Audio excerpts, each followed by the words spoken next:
Esse é o Capsule e nós vamos falar agora sobre o segundo dia do julgamento do Bolsonaro, né? Tal como eu fiz ontem, eu não vi nada de especial, não sei nem por que acompanhar esses primeiros dias, é só burocracia de fato, mas eu entendo que muita gente quer saber como é que a coisa andou, então eu vou falar sobre isso também. E, bom, não teve nenhuma novidade, tá? Houve alguma crítica, né? O Paulo Figueiredo, por exemplo, criticou que achou que os advogados de defesa deveriam ter aproveitado a opinião, as argumentações finais para criticar o Alexandre de Moraes, criticar o STF, esse tipo de coisa, e não para fazer a defesa técnica propriamente dita, porque na verdade é que a defesa técnica é inútil nesse caso. Esse não é um projeto, não é um processo regular, não é um processo jurídico, né?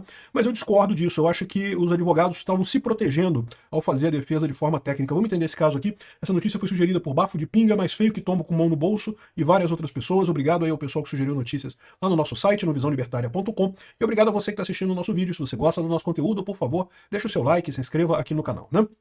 Então, no segundo dia do julgamento do ex-presidente, o que a gente teve foi, mais uma vez, as alegações finais de mais 4 réus, do próprio Bolsonaro e de mais outros 3 réus aqui nessa primeira leva, né? Isso complementou o primeiro dia. O primeiro dia a gente teve o relatório do Alexandre de Moraes, em que ele descreveu, deveria ter descrito como é que foi o processo de forma isenta, mas o Alexandre de Moraes já deixou claro, absolutamente claro, que vai condenar Bolsonaro, que Bolsonaro é culpado, que teve golpe de Estado, que não sei o que lá. Enfim, ele não consegue se conter, né? Ele é promotor, ele não é juiz, né? Enfim, e depois teria a condenação pelo Gonê. Isso aconteceu também, foi muito rápido, tanto o relatório do Alexandre de Moraes quanto o Gonê. E aí depois vieram os primeiros depoimentos dos réus, né? Então isso foi ontem. Hoje tivemos mais 4 depoimentos, 4 alegações finais, né? É a última oportunidade do advogado, né, expor o caso do cliente, dizer que o seu cliente merece a absolvição, ou então qualquer coisa que seja razoável nisso daí, né? Enfim, não teve, na verdade, nenhuma mudança, nada diferente do que a gente espera. As argumentações, o Bolsonaro falou que é inocente, que não tem prova que os liguem aos atos golpistas, e é um fato, né?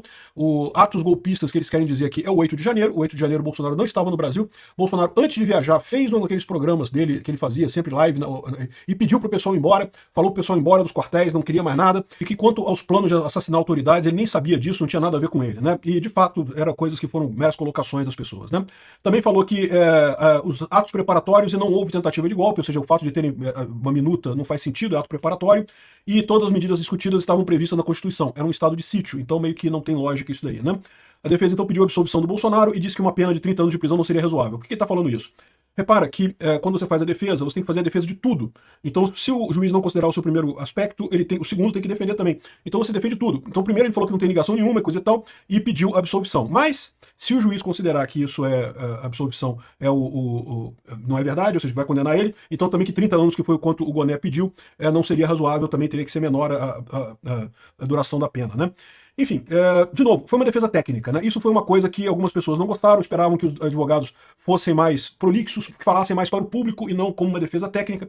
Mas qual que é o problema que acontece nesse momento, né? Depois que teve os depoimentos lá com o STF, muito provavelmente o pessoal do STF ameaçou os advogados do Bolsonaro, os advogados de defesa, por questão de defesa técnica e defesa midiática. Isso existe, tá? Se o advogado começa na defesa a invocar coisas fora do processo, não faz uma defesa técnica, ele pode ser sancionado pelo juiz, ele pode sofrer consequências ele próprio. Então, o que eu imagino que aconteceu foi isso, tanto que todos os advogados foram na mesma linha, e ao contrário dos depoimentos que aconteceram algumas semanas atrás, que a gente acompanhou aqui, foram todos muito técnicos, muito focados mesmo em fazer a defesa técnica, né? Ou seja, eram os advogados se protegendo, eles próprios ameaçados pelo Alexandre de Moraes, eu não tenho dúvida nenhuma disso. Enfim, todo mundo sabe que não adianta essa defesa, seja qual for a decisão desse tribunal, já está decidido, é uma decisão política, não é uma decisão jurídica, juridicamente não tem nenhuma base, né? Depois disso teve a defesa do Braga Neto, do Augusto Heleno e do Paulo Sérgio Nogueira. O defensor do Augusto Heleno foi o único que reclamou mais de forma mais contundente do Alexandre de Moraes, acusou mais de perseguição e não sei o que lá, mas mesmo ele também fez uma defesa técnica no final das contas. Essa foi a situação do que aconteceu nesse segundo dia. Não vai fazer nenhuma diferença, como eu falei. O que faz diferença no final das contas, né? A primeira coisa, a acusação feita lá no Senado pelo Tagliaferro. Isso mexeu. Você viu que saiu em todos os grandes jornais aqui no Brasil. É um escândalo tão grande que não tinha como esconder esse negócio, essa denúncia do Tagliaferro. O Alexandre de Moraes fraudou documentos nesse processo. Isso é uma coisa absurda, né? Tanto que o Alexandre de Moraes rebateu ele, tá? Respondeu, né? Lógico que a resposta é aquela resposta protocolar. Ele disse aqui, ó, o gabinete do ministro Alexandre de Moraes esclarece que no curso das investigações, nos termos regimentais e não sei o que lá, não houve nenhuma atividade ilícita, não teve nada de errado, não sei o que lá, os relatórios descreviam postagens ilícitas de maneira objetiva e não sei o que lá, vários relatórios foram juntados e não teve nenhuma irregularidade, tá tudo certo, tudo regular e oficialmente nos atos. Ou seja, simplesmente fala que não tem nada disso. Sendo que o Tagliaferro mostrou claramente um documento com a data do dia 22, mas que no metadado do documento fala que foi criado no dia 28. Então, sim, houve fraude ali, claramente houve fraude, além do próprio testemunho dele, que trabalhou para fazer esse relatório, né? Ele teria feito esse relatório, segundo ele, a pedido do Alexandre de Moraes. Então, isso daqui que eu acho que é mais importante, no final das contas, para encurralar o Alexandre de Moraes, para deixar claro a questão do quão político, quão perseguida é esse julgamento, né? Como colocou aqui o pessoal do Estadão, o Moraes passou de relator a acusado no meio do julgamento do Bolsonaro. E é verdade, porque o que ele fez foi extremamente grave nessa história, né? E bom, e a saída dessa coisa toda, como eu já falei para vocês, do ponto de vista jurídico não tem o que fazer, a decisão vai ser política. De novo, eu disse para vocês já várias vezes isso. Há 2 meses atrás eu não tinha dúvida que o Bolsonaro seria condenado. Eu sinceramente não sei, mas vamos ver o que vai acontecer na votação. A votação vai ser nos dias, no dia 9 e 10, ou seja, vai ser na terça e quarta-feira da semana que vem. E como eu disse para vocês, é muito importante que esse julgamento é um julgamento político, então é muito importante que seja grande a manifestação no dia 7 de setembro. Lá, vai ter em vários lugares do Brasil, aqui em Copacabana vai ser ali na Avenida Atlântica. Eu vou estar no posto 5. Geralmente não é no posto 5 não, tá um pouco separado ali, mas eu costumo esperar o pessoal no posto 5. Aí depois do posto 5 eu vou para onde é a manifestação lá junto com o pessoal. Então, no dia 7 de setembro, às 11 horas da manhã, vou chegar às 11 horas da manhã lá no calçadão ali. Quem quiser se encontrar lá, a gente vai estar ali no posto 5. E dali a gente vai caminhando até onde for a manifestação e participamos da manifestação lá, né?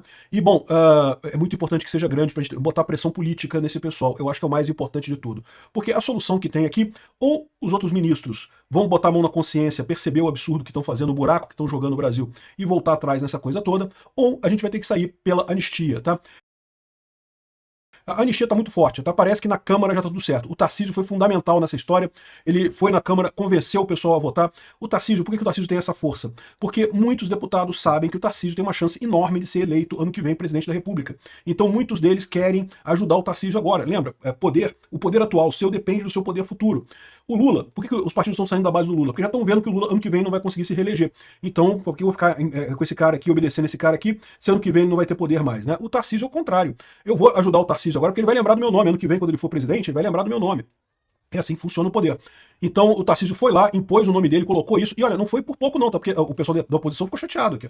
Parlamentares querem Tarcísio investigado por suposta obstrução ao articular anistia. Não preciso nem explicar para vocês que isso aqui é uma idiotice completa, que não tem lógica nenhuma. Você articular anistia é direito de qualquer político, ele não está fazendo nada para obstruir o julgamento do STF. O STF está fazendo o julgamento conforme quer. Agora, a anistia é prerrogativa do Congresso. A anistia é prerrogativa. Então ele está fazendo a prerrogativa dele, é direito dele fazer isso, né? Mas, dada a situação que nós estamos vivendo no Brasil, em que a lei meio que é o que está na cabeça do Alexandre de Moraes, não importa a Constituição, não importa a lei, não importa nada, não deixa de ser um risco que o Tarcísio está correndo aqui, e eu quero chamar a atenção para vocês, ele está correndo esse risco para ajudar Bolsonaro, tá?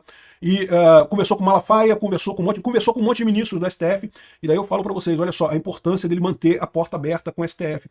Muita gente quer alguém para brigar com o STF, não, que tem que bater, tem que brigar, tem que botar na cadeia, coisa e tal. A gente vai chegar lá, cara, calma, a gente vai chegar lá.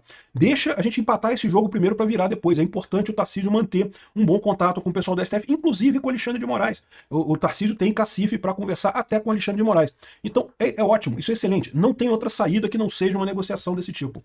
E o Valdemar da Costa Neto também diz que já garante votos para aprovar anistia para a Câmara. A impressão que dá é que a Câmara já jogou a toalha, tá? Tanto que o Lula já almoçou com o Alcolumbre e o Alcolumbre saiu depois do almoço com o Lula dizendo que vai construir um projeto alternativo à anistia que não contempla Bolsonaro e não sei o que lá e coisa e tal. Ou seja, sabe lá quantos milhões de reais que o Lula deu para o Alcolumbre para sair com essa história toda aqui, para ele tentar barrar no Senado essa coisa.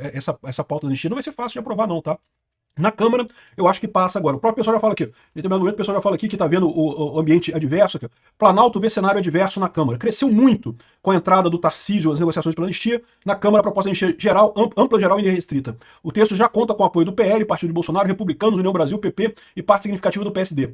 Então, ou seja, a percepção do Palácio Planalto é que a situação na Câmara hoje já era. Vai ser aprovada a anistia na Câmara. Então, eles querem barrar no Senado. E eu não sei se vão conseguir barrar no Senado ou não. Por mais que o Alcolumbre esteja fazendo essa coisa toda aqui. Não, porque vão aprovar um projeto que vai ser um projeto que só dá uma diminuiçãozinha de pena e não sei o que lá e resolve os problemas. É lógico, o Alcolumbre vai ser muito pressionado para isso, mas ele não tem jeito. Isso vai passar no Senado também, porque tem uma pressão muito grande. Tal como a gente teve que fazer uma pressão enorme para isso passar na Câmara, vai ser necessário uma pressão muito grande para isso passar no Senado. Então é isso que está acontecendo. Eu tenho certeza que vai fazer. É porque a pressão no Senado não começou ainda. Por isso que o nhonho aqui do Alcolumbre ainda está falando essas coisas aqui, né? E, de novo, aí vai ter dificuldade do Lula. O Lula vai vetar, certamente, mas não vai vetar de primeira. Porque se ele vetar de primeira, a coisa é mais rápida, é só o Congresso derrubar o veto. Ele vai esperar os 45 dias que ele tem para decidir o veto ou sanção de uma lei e vai vetar no último dia. Depois disso, o Congresso pode derrubar o veto dele, e aí certamente essa questão ainda vai ser judicializada, ainda vai para o STF, mas aí é o que eu falo para vocês. E mesmo que o Alexandre de Moraes continue dobrando a aposta e condenando o Bolsonaro e votando contra e não sei o que lá, e seja acompanhado por alguns ministros, eu acredito que a maior parte dos ministros vai fazer a coisa correta e vai jogar a toalha. Vai falar, não, é um absurdo, coisa e tal, mas a Câmara aprovou, é prerrogativa deles, então beleza, tá valendo a anistia. Então eu acho que é esse que é o caminho que a gente vai ter, né? A dúvida é se a gente vai precisar desse caminho todo ou se o STF, percebendo que está encurralado, que não vai adiantar de nada esse negócio aí. Porque veja, qual que é o problema do STF nesse negócio? O problema do STF é que eles querem convencer a sociedade brasileira que é proibido ser bolsonarista. Ser bolsonarista é o mesmo que ser golpista. É o que eles querem impor como ideia na sociedade brasileira. E eles estão vendo que não vão conseguir. Por quê? Porque mesmo que eles condenem Bolsonaro, a Câmara está absolvendo Bolsonaro. A verdade é essa, com essa anistia. E o Trump está do lado da Câmara. Então, ou seja, no final das contas, o que vai acabar terminando essa coisa toda é sem conseguir fazer o que eles esperavam, que é o consenso social de que Bolsonaro é uma pessoa inválida. Bolsonaro não pode ter nada, não pode participar da política brasileira, e eu acho que é possível que Bolsonaro ainda esteja inelegível ano que vem, mas certamente Bolsonaro vai voltar mais adiante e as coisas vão se ajeitar aqui no Brasil. Por quê? Porque a tendência é essa, né? O mais importante nessa história toda, a gente tem, são corações e mentes dos brasileiros. O povo brasileiro não quer mais a esquerda, não quer mais o Lula. Tá vendo os absurdos que o Lula e o Alexandre de Moraes estão fazendo. É questão de tempo para esse pessoal ser chutado para a margem da história. E aí, nesse momento, a gente vai começar a falar em punição pelos atos absurdos do Alexandre de Moraes. Ele tem que ser punido por isso, eu concordo. Com o devido processo legal, com todo o direito de defesa, com um processo que vai levar muito tempo para ter toda a produção de provas adequada e coisa e tal, sem nada de apressar, sem nada de correr, mas ele vai ter que responder por isso lá da frente.